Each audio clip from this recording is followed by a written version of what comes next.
Life in a world that keeps changing. Think that it's progress you're making. Copy and paste pretty faces all the time. Hello everyone, welcome to Anointed Lady TV, the home of news and politics.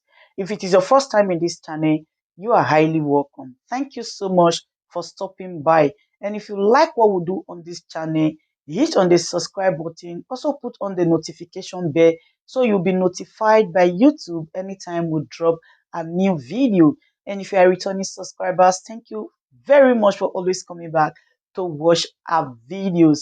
On this platform, we drop videos every day and we react to every video that come our way. And on this very video, I will be watching with you. And after watching, let's go to the comment section and drop our opinion constructively. Like our videos and also share our videos if possible. See you next time in my next video.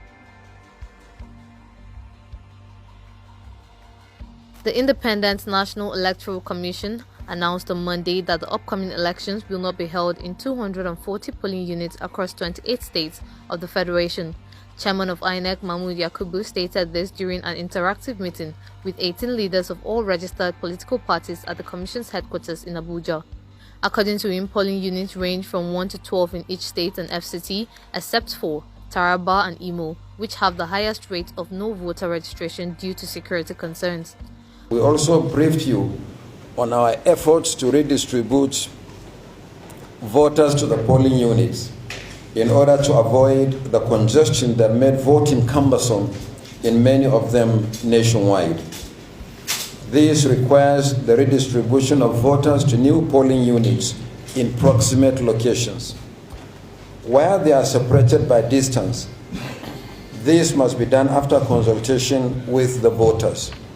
This has been done by our state offices nationwide.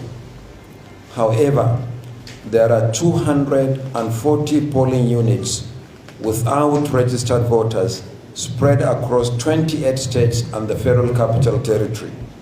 They range from 1 polling unit to 12 polling units in each state and the FCT, except Taraba and Imo states with 34 and 38 polling units respectively. No new registrants choose the polling units and no voters indicated interest to transfer to them during the last continuous voter registration exercise, mainly for security reasons. This means that no elections will be held in these polling units. With the exclusion of the 240 polling units, Yakubu stated that the election would take place in 176,606 polling units across the country. Therefore, the Commission warned that 2 or more agents should not be found in polling units, adding that any agents engaging in such activities will be arrested and prosecuted. Agents accredited by the Commission and wearing the correct identification cards appear at polling units and collection centers during election and electoral activities. A situation where 2 or more agents claim to represent a political party, resulting in commotion at polling units or collection centers, is unacceptable. Only identification cards issued by the Commission will be recognized on election day, and violators are liable to arrest and prosecution for impersonation. Following the violent attack during the electioneering campaigns by various parties that resulted in the destruction of properties and loss of lives, Yakubu appealed to the leaders of all the 18 political parties to call their supporters and candidates to order. He also charged security agencies to arrest anyone found violating or breaking laws and order during the electoral process. The Commission is concerned about violent attacks on supporters of political parties across the board, resulting in extensive damage to property and even the loss of life in some cases. Let me once again appeal to chairmen and leaders of political parties to continue to call your candidates and supporters to order. I also call on the security, intelligence, and law enforcement agencies to arrest, investigate, and prosecute anyone involved in violent conduct, including incendiary statements capable of inciting the public and causing a breach of the peace contrary to the provisions. Representing other political parties, the presidential candidate of the Action Democratic Party, Sèériøùśly, condemned the actions of some state governors who denied other parties from campaigning in their states. Sani therefore advises the Commission not to postpone the election but ensure a free, fair and credible election in the February and March elections. It is an abhorrence and crudity, if not savagery, to see state governors denying campaign venues to political parties other than their own. This is crude, undemocratic, primitive, and uncivilized. Finally, I would want to admonish party leaders that having observed that the elections are conducted free, fair, and credible, the result should be accepted for the love of our country, to keep its date with history, which must not be wasted. INEC should create a golden niche for herself, especially the chairman, who has become the child of history. Nigerians are watching, the international community is watching, and the parties are palpitating. I don't support that statement that should go on for side by side for 12 months, because the government has decided to do something that is reasonable, and I believe shall come to pass. All this kind of suffering shall come to pass, because there is nothing that comes that will never come to pass. So saying that it should go for side by side for 12 months, I don't support it. And I believe it's for their own selfish ends to see that, to say they can buy votes. So I don't support whatever they are trying to say, but I know very well and for sure that this idea will come and pass. Well, we can't deny the fact that we are suffering. And the economy as it is, well, you can see for yourself. And I think the deadline of 31st, it was ideal and would have been better if you had adhered to it. But then wanting a 12-month extension down to December, I don't think it's good for the economy. We are already in it. Backing out now will be tragic. And having to come back to it again in 12 months, I don't think it will be possible. We are all Nigerians and we all know how things work in the country. You can't bring such policies and then ask for the policies to be extended for the benefit of, yes, the masses are suffering, but then we here in this country we like to adapt. We adapt to situation, however it gets. And well, from what I can see, we are adapting. It's not easy.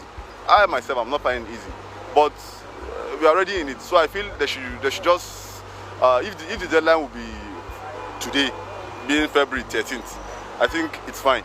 I don't think it's a political statement, naturally. If a Nigerian can think well, you should know that this is an opportunity for you to go cashless. You don't have to, it's not necessarily you go somewhere with bulk of cash. No, it's not a political statement. It's just for you to think. And definitely giving us a deadline for the Naira notes is something that is not realistic. Because other notes, we have to keep spending them till we exhaust them. So before a new one comes out. So if you say we should keep them in the bank, it's going to be very difficult. Because the new Naira note is not in circulation. It's very hard. So what I think is that a Nigerian that is smart should go for cashless policy. Use the bank, use e-Naira.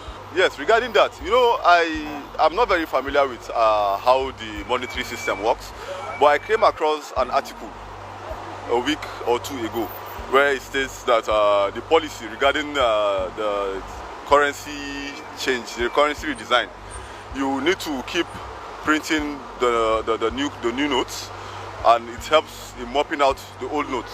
So when the new notes, are not available, of course we'll still have the new notes in circulation. So I feel if we can stick to producing printing a certain amount of new notes to be made available, maybe on a weekly or monthly or daily basis, over time we should be able to mop out what we have, the old system we have, the old currency we have in the system. And I think that would be very ideal, because the redesign wasn't really something anyone wanted, but from what I can see, we really needed it.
day, ladies and gentlemen. Good day, my brothers and sisters, my mummies and my daddies over there.